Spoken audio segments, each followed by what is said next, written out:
They told him his body wasn't made for war and that he'd never survive the battlefield. He was 19, standing in line at the military barracks for his very first fitness evaluation. The room smelled of old sweat and gun oil. His uniform was loose, almost hanging off his thin frame. One soldier, older, broader, with that intimidating, hardened look, walked past him, smirked, and whispered, "Careful out there, fragile." It stung, not because it was loud, but because every person within earshot laughed. He smiled awkwardly, pretending not to care, but those words carved themselves deep into his chest. Years went by. He served quietly. He wasn't the strongest. He wasn't the fastest. But he showed up every single day.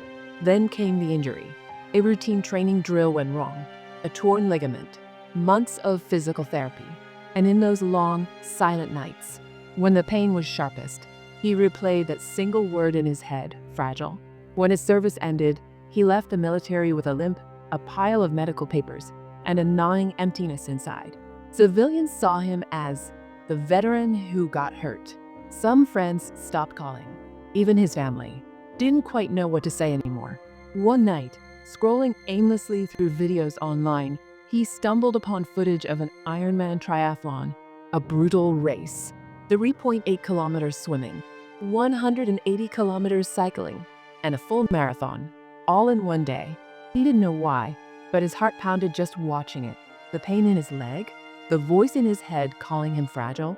Suddenly, it felt like a challenge. The next morning, he stood in front of a mirror. His reflection looked tired, scarred, but he whispered 3 words to himself. "I will try." Training was humiliating at first. He couldn't run a single kilometer without gasping for air. Swimming left his shoulders burning. Cycling felt like an impossible mountain. Some mornings, he sat on the edge of his bed, staring at his shoes, thinking maybe the soldier who mocked him had been right all along. But every time that thought surfaced, he remembered the quiet sting of those laughs, and he forced himself up. Months turned into years. Small victories began to pile up. 5 kilometers without stopping. Swimming laps without a break. A long, grueling ride that ended with him still smiling. The limp faded. The pain dulled.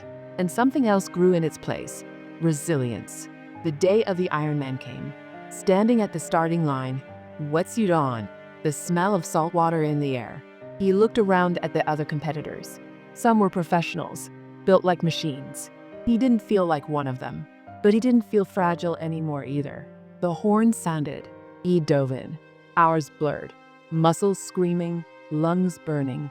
Every part of him wanted to stop, but with every stroke, every pedal, every step, he thought about the nights alone in his apartment, the laughter in that barracks, and the promise he made to himself to try.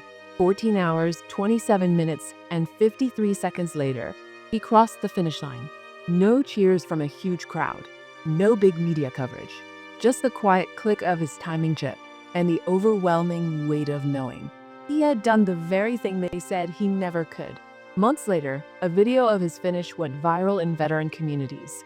Messages poured in from soldiers, some missing limbs, some battling invisible wounds, all saying the same thing. "You reminded me, I can still fight my battles." He never found that soldier who called him fragile, but it didn't matter anymore, because deep down, he knew that the boy they once mocked had become something stronger than steel. And maybe that's the thing about strength. It's not about the medals or the muscles. It's about refusing to let the voices that doubt you speak louder than the one inside you that whispers, "Try."